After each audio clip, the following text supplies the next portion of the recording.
I stepped on the line yesterday feeling incredibly confident that breaking 3 hours was going to happen. In fact, I thought it wasn't going to be close. Set, go! I saw myself perhaps even breaking 2:55. The race starts. Mile 1, I come in at 6:47. Mile 2, 6:44. Mile 3, 6:40. My first 5K was probably around 20 minutes, give or take 15 seconds or so. By mile 4, I was maintaining a consistent 6:40 pace into mile 5 as well. Mile 6 somehow pulled out a 6:27. I'm like, wow, I am feeling so good. I'm thinking maybe we could even break 6. I'm thinking maybe we could break 2:50 today. Who knows what can happen? Pull out a 6:36 on mile 7. Slow down a little bit on mile 8, back at 6:43. Mile 9, 6:40. And then mile 10 hits, and we get our slowest mile yet at 6:48. But still, the goal pace for the marathon is to be under 6:50 per mile. First 10 miles, well under 6:50 every single mile. Mile 11, 6:48 again. Mile 12, 6:45. First 12 miles are perfect. We're ahead of pace. We're at around 6:40 pace throughout the race. We're 10 seconds quick per mile. Clearly, we went out too hard. Clearly, that had an effect on the race. Because when mile 13 came in, 6:53. So Sam is running amazingly. He ran a 1 hour, 29-minute half. Good job, Sam. All right. Good job.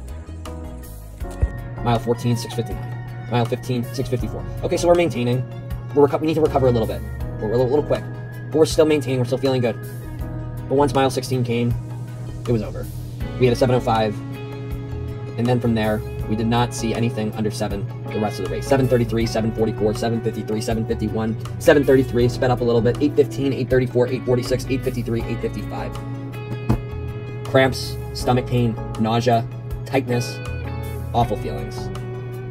You get your first half marathon in an hour and 27 minutes and change. You almost PR in your half marathon, a race that you had done just a few months ago. And then you're expecting to go ahead and do that again or have a minute or two to slow down. It's not realistic. 10 weeks of training is not going to get me to that place. I did not run this race smart. I was not strategic. And I put myself in a position where I screwed myself. But I was excited. I have a lot of knowledge on running. And when you're in a race like that, a lot can happen with the mind that can really screw you up. And I just had this wind of energy at the beginning, and I just couldn't hold it the right way. And so, who knows? Maybe if I started at 6:50 a mile and maintained that 6:50 a mile, we'd be talking a little bit differently right now. We'd be talking about the fact that I broke a 3-hour marathon yesterday. But that didn't happen, and we learned for next time. 3:19. Yeah, Sam. Finishing with a time of 3:13:28, 30, 31, 3:13. Finished the race at 3 hours and 13 minutes, a 6-minute PR, which for a marathon is a good PR. It's not a phenomenal, amazing, crazy PR. People PR 30, 40, 50, 60 minutes. It's such a strategic race, and it's a long race, that you make a couple of the right adjustments in your training or your race day strategy, and you can see that. And we will see that. We have the New York City Marathon coming up on November 6th. We have 10 weeks of training, so I'm feeling really good for that race. And just because you don't accomplish something doesn't mean to give up on that goal. Keep bringing it to the next level, and you will see that goal happen. Really, the focus now as far as races go are marathons. I have a goal of running a marathon in all 50 states. I want to make sure that you have a place where you know you're going to get non-biased advice about the best and the greatest races out there as far as the course, the value, and the overall experience. So the Philly Marathon was the first marathon I did back in November. That race came in overall as a 9.025 out of 10. As far as the Sri Chinmoy Marathon, here are the ratings. As far as the course goes, they give it a 7.4 out of 10. It was a beautiful course. There was an amazing lake that surrounded it. You were running in a nice pavement. It was closed off.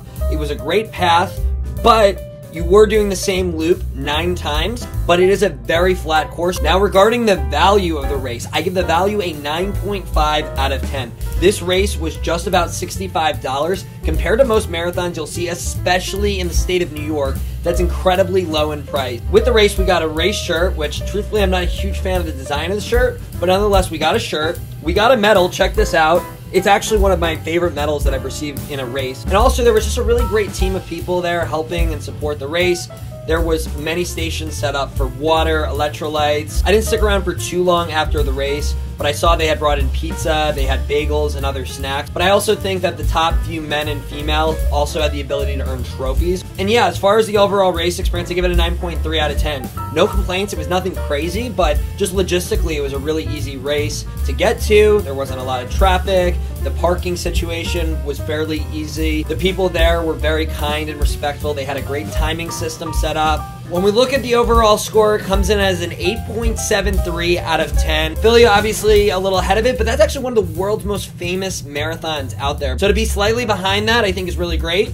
I recommend this race for someone who's looking to get a PR, first-time marathon runners, people who want to run a lower-price race in New York, and a convenient race that is ran correctly and logistically sound. But thank you so much for watching the video. If you have any marathons you'd like me to do, leave a comment. Maybe I'll try it out. And as always, we'll be back with more soon. And don't forget to run brighter. Thanks.